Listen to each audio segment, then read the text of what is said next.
በአክሱም ከተማ የጁምዓ ስግደት መስተጓጎሉን ተከትሎ በሃይማኖታዊ ጉዳዮች ላይ የተፈጠረው ውጥረት አሁንም እንደቀጠለ ይገኛል።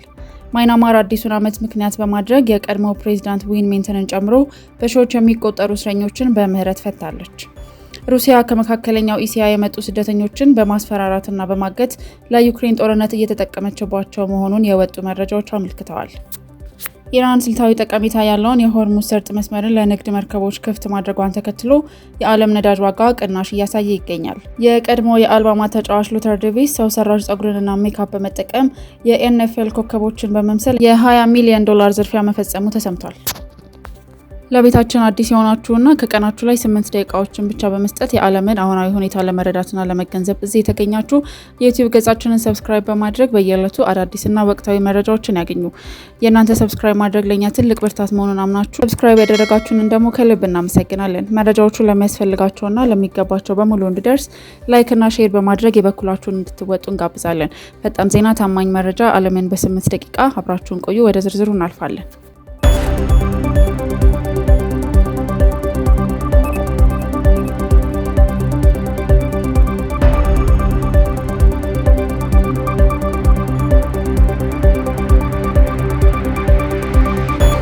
በአክሱም ከተማ የጁምዓ ስግደት መስተጓጎልን ተከትሎ የሙስሊሙ ማህበረሰብ የአስተዳደሩን እጅ ሲወቅስ፣ የትግራይ ሲኖዶስ ደግሞ ረብሻ ፈጣሪዎችን ኮነነ። በአክሱም ከተማ የሚገኙ የእስልምና እምነት ተከታዮች አርብ ሚያዝያ 9 2018 የጁምዓ ስግደት እንዳይሰግዱ መከልከላቸውንና ስግደቱን መስተጓጎሉን ገልጸዋል። እንደ ምዕመናኑ ገለጻ ለውይይት የተጠሩ ተወካዮች ቢኖሩም በስግደት ቦታው ላይ ወጣቶች በዱላ በማስፈራራትና ስብስቡ እንዳይካሄድ አድርገዋል። ለዚህ ድርጊት የከተማዋ የጸጥታ አካላት አስፈላጊውን ጥበቃ ባለማድረጋቸውና የአስተዳደሩ እጅ ስላለበት ነው ሲሉም ቅሬታቸውን አቅርበዋል። በሌላ በኩል ራሱን ለይቶ ያቋቋመው የትግራይ ሲኖዶስ ባለፈው ሳምንት ሚያዝያ 2 በዕለተ ስቅለት በአክሱም ጽዮን ቤተክርስቲያን አቅራቢያ በተከሰተው ግርግር የእስልምና እምነት ተከታዮችን ተጠያቂ አድርጓል። ሲኖዶሱ በመግለጫውን በጾምና በስግደት ቀን አላስፈላጊ ረብሻ የፈጠሩ አካላት አደብ መግዛት አለባቸው ሲል የከሰሰ ሲሆን በማህበራዊ ሚዲያ የሚሰራጩ ምስሎችም የተጋነኑና ለጥላቻ የሚጋብዙ ናቸው ብለዋል። ባለፈው ሳምንት ቁርአን የመቅደድና ምዕመናንን የመደብደብ ድርጊት መፈጸሙን የሙስሊሙ ማህበረሰብ ቢገልጽም የጸጥታ አካላት ግን ለቀረበላቸው ጥያቄ ምላሽ ከመስጠት ተቆጥበዋል።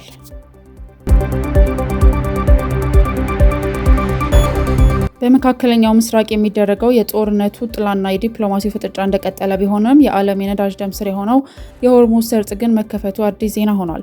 የኢራን የውጭ ጉዳይ ሚኒስቴር አባስ አራግቺ የሆርሙዝ ሰርጥ ለንግድ መርከቦች ሙሉ በሙሉ ክፍት መሆኑን ይፋ ማድረጋቸውን ተከትሎ በዓለም አቀፍ ደረጃ የነዳጅ ዋጋ ከፍተኛ ቅናሽ አሳይቷል። ሆኖም ይህ ውሳኔ በኢራን ወታደራዊ ክንፍ በኩል ሙሉ ድጋፍ አላገኘም። የኢራን ምክር ቤት አፈጉባኤ መሐመድ ባገር ጋሊባፍ አሜሪካ የምታደርገውን የባህር ላይ ከበባ ካላቆመች መንገዱ እንደገና ሊዘጋ እንደሚችል አስጠንቅቀዋል። በሌላ በኩል ፕሬዝዳንት ዶናልድ ትራምፕ ኢራን የኒውክሌር መርሃ ግብሯን ለማቆም መስማማቷንና የነዳጅ መስመሩን ለዘላለም ክፍት ለማድረግ ቃል መግባቷን በድል አድራጊነት ገልጸዋል። በትራምፕ አባባል የኢራን የዩራኒየም ክምችት የኒውክሌር አቧራ ሲሆን አሜሪካ በራሷ ፍጥነት ወደ ሀገሯ እንደምታጓጉዘው ገልጸዋል።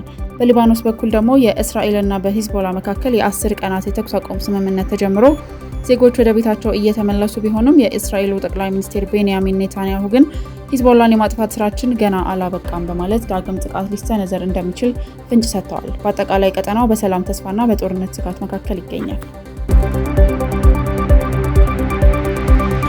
ከቦክስ ዓለም በስተጀርባ የተደበቀው የዓለም አቀፍ ወንጀል መሪ ታዋቂው የአየርላንድ ወንጀለኛ ዳንኤል ኪናሃን በዱባይ በቁጥጥር ስር ውሏል። በአውሮፓና በዓለም አቀፍ ደረጃ በትልቅ የወንጀል መረብ ግንባታ የሚጠረጠረውና የአየርላንድ ተወላጅ የሆነው ዳንኤል ኪናሃን በተባበሩት አረብ ኤምሬትስ ፖሊስ በቁጥጥር ስር ውሏል።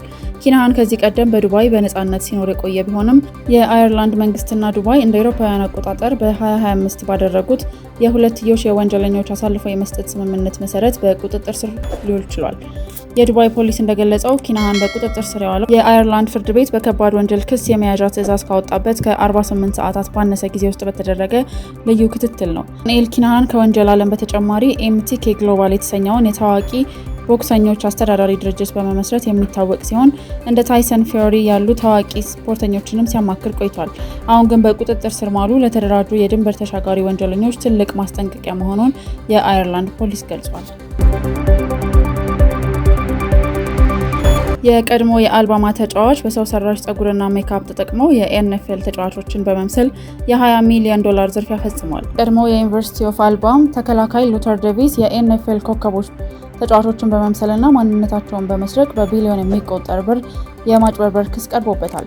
ዴቪስ በቪዲዮ ጥሪዎቹ ላይ ራሱን ደብቆ ሌላ ሰው ለመምሰል ሰው ሰራሽ ጸጉር፣ ሜካፕና የተለያዩ ራስ መሸፈኛዎችን በመጠቀም ባለሀብቶችን ለተጫዋቾቹ ብድር እንደሚሰጡ በማሳመን ገንዘቡን ሲቀበል ቆይቷል።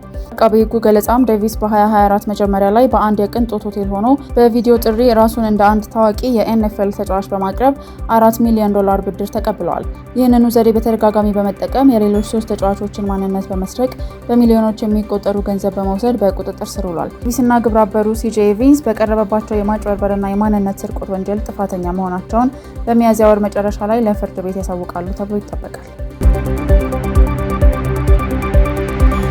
ማይናማር አዲሱ ፕሬዝዳንት ሚኖንግ የሀገሪቱን አዲስ ዓመት ምክንያት በማድረግ ከ4300 በላይ እስረኞችን እንዲፈቱ ፈቅደዋል። በዚህ የምህረት አዋጅም ከተፈቱት መካከል እንደ አውሮፓውያን አቆጣጠር በ2021 በተካሄደው ወታደራዊ መፈንቅለ መንግስት ወቅት ከታዋቂዋ መሪ ኦንግ ሳን ሱቺ ጋር ታስረው የነበሩት የቀድሞ ፕሬዝዳንት ዊን ሚንት ይገኙበታል። ፕሬዝዳንት ላይንግ በበዓለ ሲመታቸው ወቅት ለሀገሪቱ ሰላምና ቅድሚያ እንደሚሰጡ ቃል የገቡ ሲሆን ይህ ስርዓትም የዚያ አዋጅ ጅማሮ እንደሆነ ተነግሯል። ይሁን እንጂ የኖቤል ተሸላሚዋ ኦንግ ሳን ሱቺ ከእስር ስለመፈታታቸው እስካሁን የተባለ ነገር የለም።